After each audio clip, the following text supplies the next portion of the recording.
la lectura del multímetro va aumentando. Tenemos 2.5 amperios, el voltaje no ha variado en lo absoluto, 3.4 amperios, 4 amperios. Y si ustedes, como ya mencioné, vieron el video anterior, solamente podíamos soñar con 3 amperios, pero ahora estamos en 4 amperios sin ningún problema y sin variar el voltaje de salida. Hola, muy buenas muchachos y espero que estén muy bien. Por acá continuamos con una segunda parte sobre la fuente conmutada LLC Resonant Converter o convertidor resonante realizada en base al circuito integrado STRZ2753, la cual, si ustedes pudieron ver en el vídeo anterior, si no lo han visto, le estará apareciendo una tarjetita aquí arriba.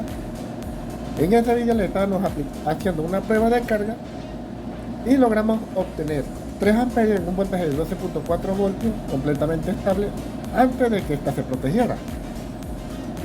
Pero en esta oportunidad he toqueteado un poco el circuito agregándole esta pequeña tarjetita que podemos ver por acá, y ahora este circuito es capaz de entregar 7 amperios sin ningún problema antes de actuar la protección de sobrecorriente o OCP.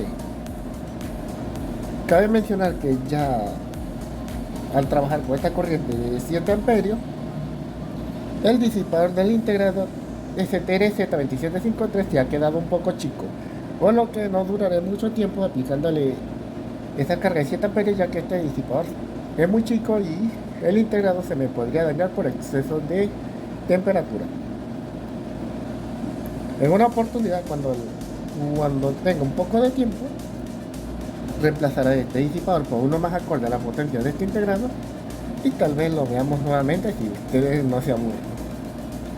Bueno, ya dejemos de hablar y verifiquemos si esto es capaz de entregar verdaderamente 7 amperios.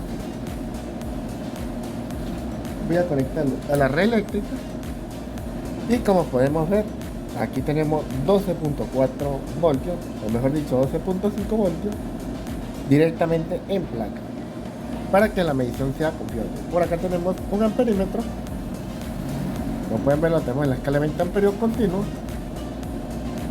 el cual se encuentra en serie con la carga electrónica variable que siempre utilizamos,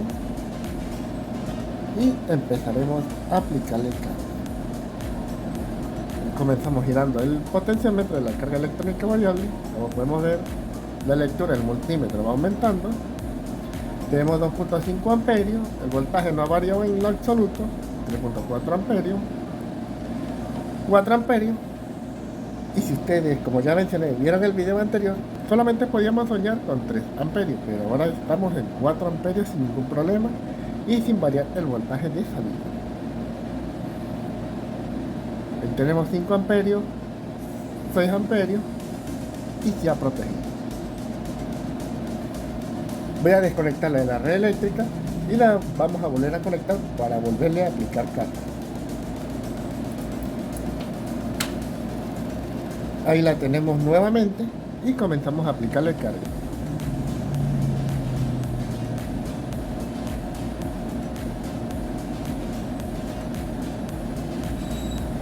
Por alguna razón en estos momentos no me está llegando a los 7 amperios, pero como pueden ver, por lo menos está llegando hasta ahí. Pero puede ser debido a que en estos momentos el voltaje de red está un poco bajo e influya en la corriente máxima que es capaz de entregar este integrado. Ahí la tenemos nuevamente y lo voy a fijar en 6 amperios.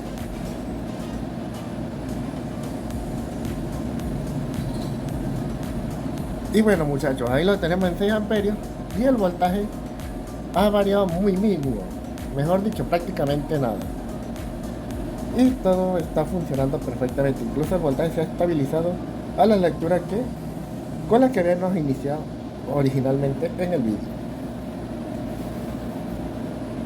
Cabe mencionar que este pequeño circuito que he agregado para que la fuente pueda entregar mayor corriente no es nada más que un regulador realizado mediante un diodo Zener y un transistor de paso, el cual se encarga de regular el voltaje de la línea de alimentación del pin 8 de este integrado a un voltaje constante de 21 voltios.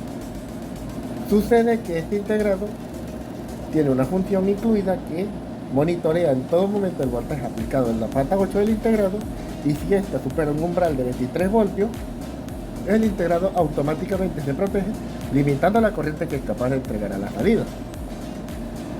Pero utilizando este circuito realizado con un diodo Zener y un transistor para regular el voltaje de salida a 21 voltios, para alimentar el integrado, la única manera de que se proteja es mediante la protección de sobrecorriente, que a diferencia de la mayoría de los circuitos que utilizan una resistencia de bajo valor para monitorear la corriente que circula por los transistores de potencia, en este integrado se monitorea la caída de voltaje en el capacitor resonante, que en este caso es de 68 voltios, de 68 nanofarads.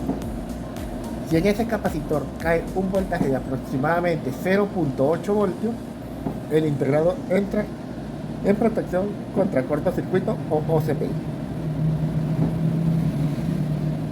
El integrado ya está tibiecito y el diodo de salida también. Y como pueden ver, muchachos, hemos logrado la meta de poder extraerle mayor corriente a este integrado que originalmente solamente me entregaba 3 amperes.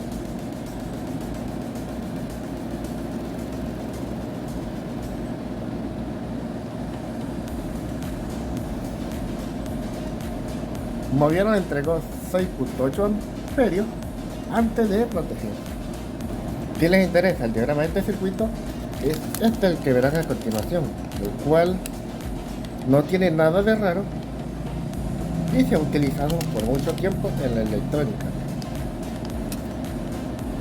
Vamos a apagar esto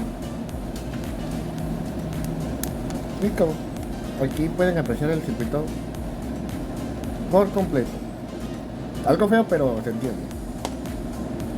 Por acá tenemos el voltaje procedente del bobinado auxiliar que alimenta el integrado STRZ, solo que en vez de rectificarlo y llegar directamente al pin 8, primero se rectifica a través de un diodo ultra rápido y se filtra a través de un pequeño capacitor de 4.7 microfarads. Luego ese voltaje rectificador llega a un transistor configurado en seguidor, donde el voltaje de salida se establece mediante un diodo Zener. El valor de este Zener será el voltaje que tengamos a la salida en el emisor. En este caso, en las pruebas realizadas, se dedujo que el voltaje correcto para un buen funcionamiento del integrado STRZ2753 era de un valor de 21 voltios. Luego, para polarizar la base del transistor, se utiliza una resistencia de 1 kilo ohms. Realmente, la potencia del transistor no es muy crítica, ya que se maneja muy poca corriente. Ustedes pueden utilizar cualquier transistor NPN de media potencia o de baja potencia con voltaje colector mínimo de 60 voltios.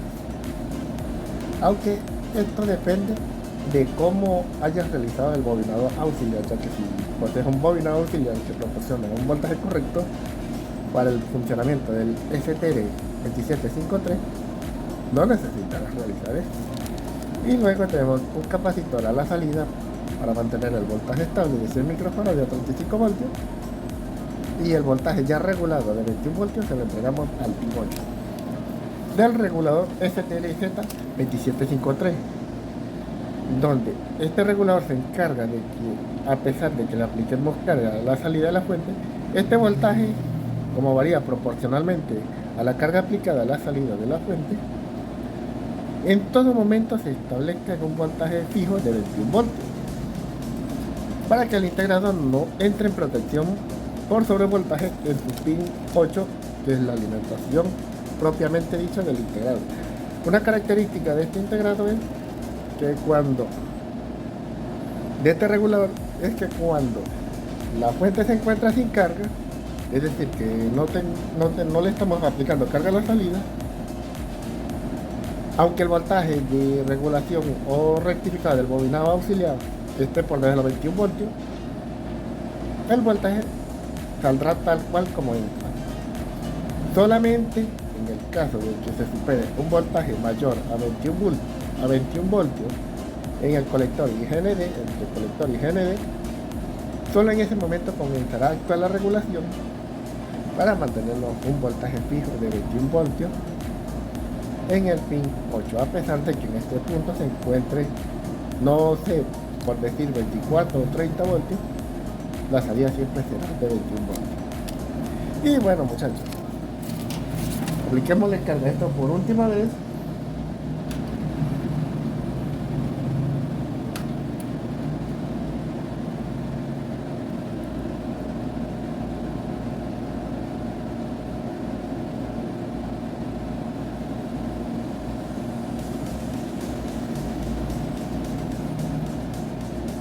Como vieron, llegó a 6.8 voltios, no queda más, nada más que espero les haya gustado, pero apoyen este canal dándole like, compartiendo o dejándome alguna sugerencia sobre estos circuitos en la descripción.